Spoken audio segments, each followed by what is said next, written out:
Good afternoon, everyone. My name is Alejandro, and I'm currently a junior at Grace Church School. I'm kind of sick right now, so my voice sounds weird. That's why. Being a New Yorker, and more specifically a Mexican New Yorker, uh, that has always been an intrinsic part of my life and identity, whether it be the areas that I've lived in, the people my family know, even the food that I eat. Reminders of my Mexican heritage and the city's tie to the culture have been a part of my everyday life for as long as I can remember. And to be honest, it's a part of my life that I really take it for granted. Like I've never really had the time to realize and appreciate just how beautiful and unique the Mexican community in New York is.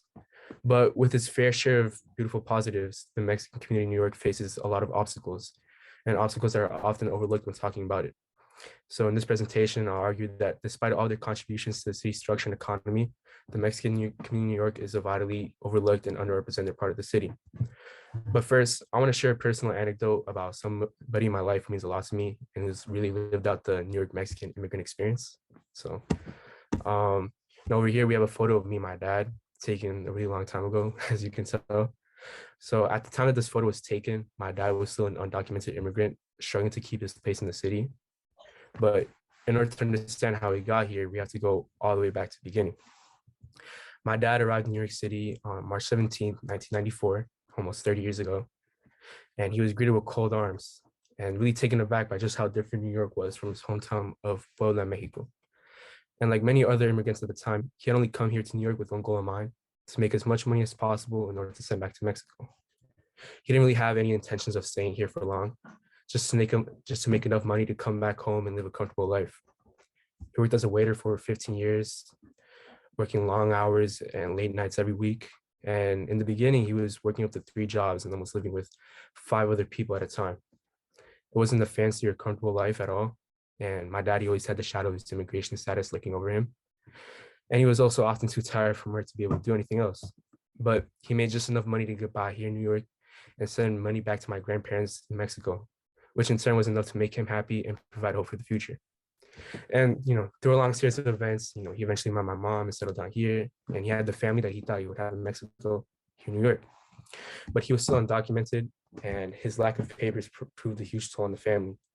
He still couldn't get a better paying job because of his immigration status, and it didn't seem as there would ever be an opportunity for him to be able to legally cement himself as a New Yorker and an American. But due to a stroke of luck, it turned out my dad was eligible for a U visa due to an incident that happened earlier in his time here, and he finally got his papers.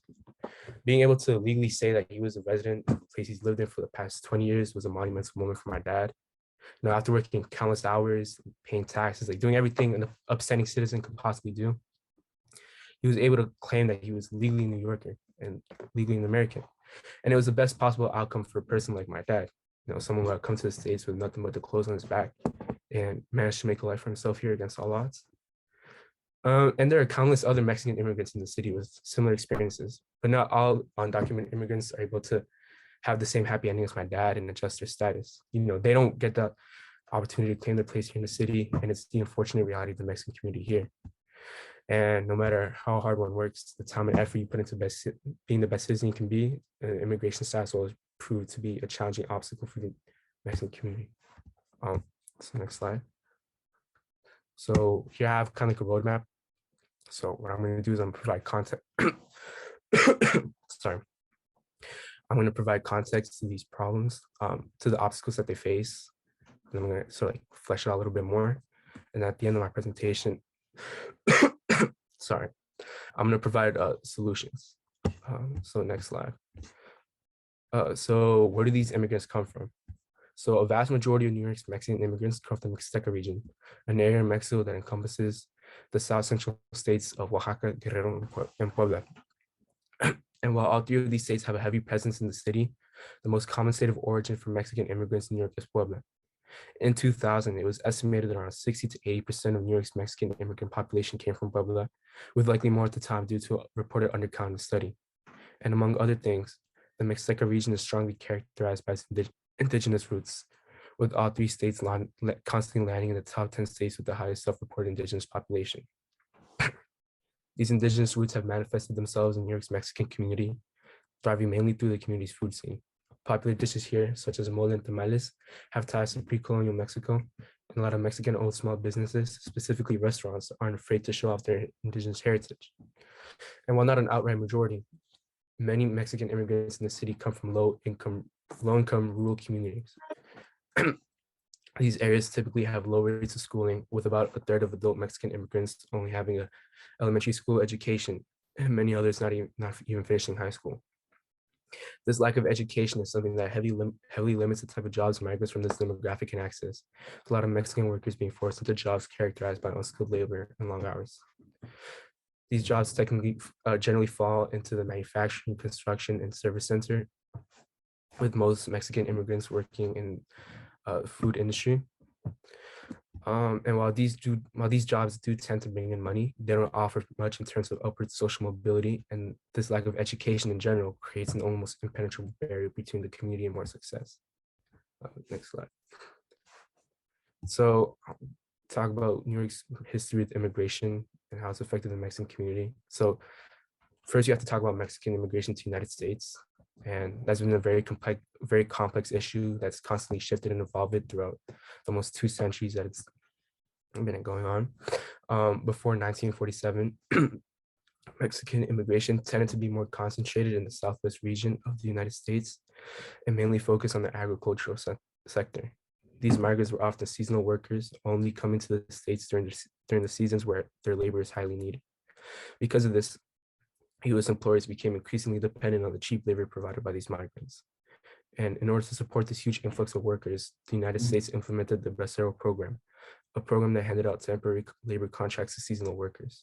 However, the Bracero program didn't dissuade illegal immigration, but rather amplified it, because it confirmed the fact that U.S. employers relied on Mexican labor and that it was in high demand. Because the Bracero program gave migrants a temporary sense of security, more and more Mexican immigrants decided to branch out into less traditional, more industrialized states, such as Michigan and especially New York. The Bracero program ran from 1942 to 1964, and when it ended in 1964, it also exacerbated illegal immigration to the United States. Then the end of the Bracero program also coincided with the institution of the Hart-Celler Act, an attempt at immigration reform by the Lyndon B. Johnson administration. This act was created with the intention of increasing immigration access to America by non-Western European immigrant groups, which had generally been the status quo of American immigration policy since the 1920s. While this effectively eased the discrimination against non-Western European immigrant groups, it also put a cap on the legal migration to the United States for all different nationalities. So for Mexico, around 200,000 Mexicans were crossing the border every year.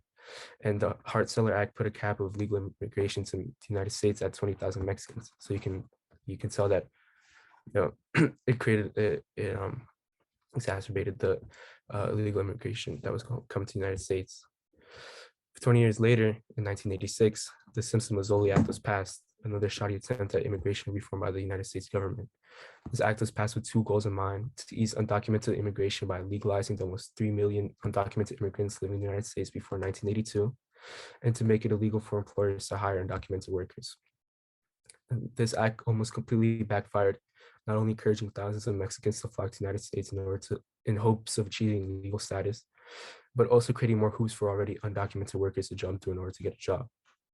This act led to a huge oversaturation in the Mexican labor market in California and prompted more and more Mexicans to spread out all across the United States, eventually leading to a lot more migration to New York. These attempts at immigration reform also coincided with down periods in the Mexican economy, leading to an even greater need for Mexican immigrants to leave in search of a better place to live. Throughout the 1980s, the Mexican economy set on a downward trend, with the peso becoming devalued and wages declining. The Mexican government also struggled with finding jobs for the vast amount of young Mexicans entering the workforce. Jumping forward to 2017, New York City finally declared itself a sanctuary city. So after years of being known as one of the immigration capitals in the world, the city government decided to fully embrace that label and committed to allocating more resources to immigrants. Mainly passed in response to Donald Trump's quote-unquote Muslim ban, New York's status as a sanctuary city was a perfect sign of the city embracing what had made it so great for its entire history. However, this status had the unintended effect of making it a target for those who strongly oppose immigration. For example, ICE, who already had their eyes set on New York, began to increase their presence in not only New York, but in the neighboring areas as well. And more immigrants were being detained every year by ICE. This also came back to bite New York this past summer as Texas Governor Greg Abbott sent busloads of migrants to the city in order to prove a political point. All these busloads of immigrants overwhelmed all of New York's resources, leaving the city's government with a huge problem on its hands. Not only were there not enough resources to accommodate the new immigrants, but the resources for the immigrants already in the city were depleted. All right, next slide. So it's talking about the community here in New York. In 1990, New York's Mexican immigrant community only had 62,000 people. In 2000, that number more than tripled, with 187,000 Mexican immigrants living in the city. This upward trend in population was representative of a huge shift in the city's Mexican community, indicating that more people were coming, and a big portion of them were here to stay. As the years passed by, these immigrants have slowly created close-knit communities all throughout the 5 boroughs.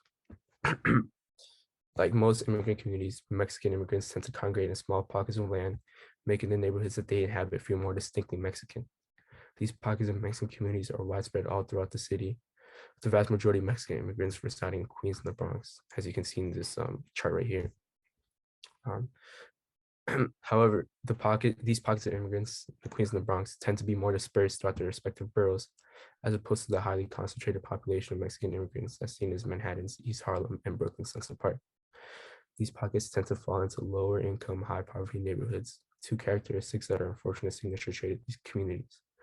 Falling in line with others who live in the community as well, these immigrants tend to live in high density, low income housing, and due mostly to the vast amount of Mexican immigrants that live below the poverty line, 48% of Mexicans live in overcrowded households, which are households classified as averaging more than 1 person per room. While that in itself was already very problematic, it proved to be an even greater challenge when the COVID-19 pandemic rolled around, as it heavily limited social distancing in Mexican communities. Next slide. Okay, so education and opportunity for Mexican immigrants. All these challenges the Mexican community faced were only exacerbated by the low rates of social economic mobility for the Mexican community.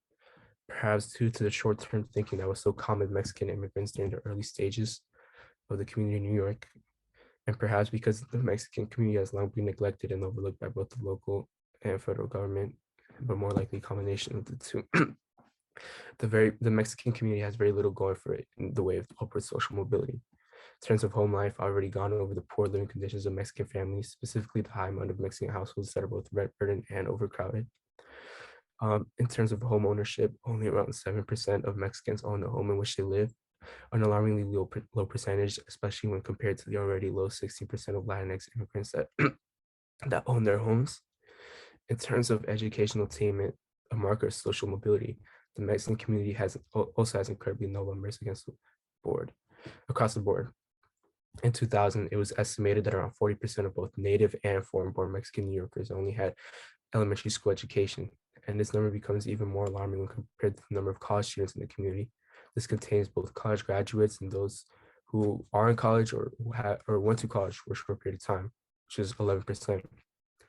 While Mexicans born in New York tend to have higher rates of school enrollment, 67%, these numbers are consistently outweighed by the foreign-born population, of which only 15% of Mexican immigrants from ages 16 to 24 are enrolled in school. Past high school, we can see that 60% of young Mexican men and almost half of young Mexican women lack a high school diploma in both native and foreign-born members of the community. The incredibly low educational attainment in the Mexican community is a huge factor as to why there's significantly less upwards mobility than in other ethnic groups. Less than 10% of New York's Mexican community older than 25 graduated from college, lower than any other significant ethnic group in New York City, as you can see in the chart here. They also had the lowest median income, coming in at $14,500, plagued by both a lack of support for young Mexican students and a willingness to enter the labor force at a young age. The Mexican community has fallen behind it in terms of educational attainment, and as a result, a brighter future for the community. Which leads into the next topic. Next slide. Oh, there is supposed to be a slide talking about Mexican labor. I'll just say my slide and I'll move on. But New York State makes school compulsory for children until they're 16 years old. And after they're 16, they're free to drop out. And more often than not, Mexican youth decide to enter the labor force. This is the same for both native and foreign-born Mexicans, although foreign-born Mexican youth tend to tend to be more likely to do this. In fact, low enrollment rates for foreign-born Mexican youth suggest that teenagers and young adults migrate and immediately enter the job market. These young Mexicans tend to work in retail and blue-collar jobs. Around 46% of them work in low-paying services, uh, compared to a modest 8% who work high-paying services.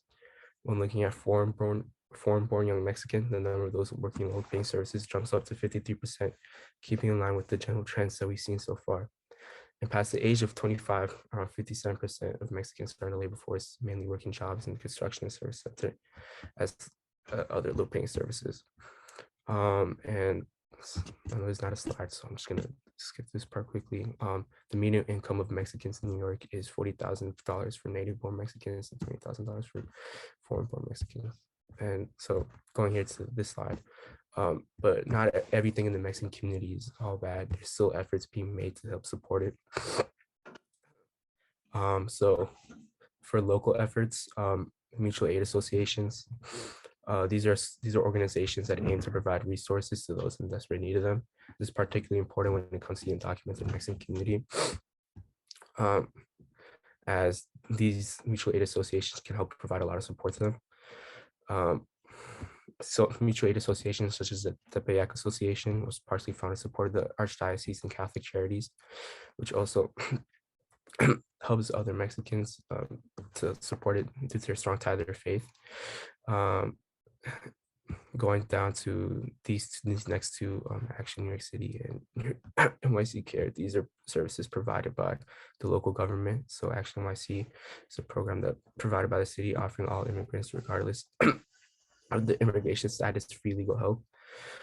This is particularly important for immigrants, like regardless of immigration status, because immigration law can be very tricky. And for those who don't necessarily know much about the legal system or don't know much about English, it's very easy to get exploited by lawyers looking to make money. And NYC Care, that's a healthcare access program that provides these services to New Yorkers that don't qualify or can't afford health insurance, which is really important in helping to the Mexican community as it helps maintain their health and all that. And then other organizations such as the New York Civil Liberties Union, the NYCLU, they've tried to campaign and propose an act called the New York for All Act, which is an act proposed by NYCLU designed to prevent local resources from being used by ICE, such as police officers. And this would really help with the problem of increased ICE presence, as mentioned before. And yeah, that's it, I think. Yeah, that's my, we're excited. And that's it.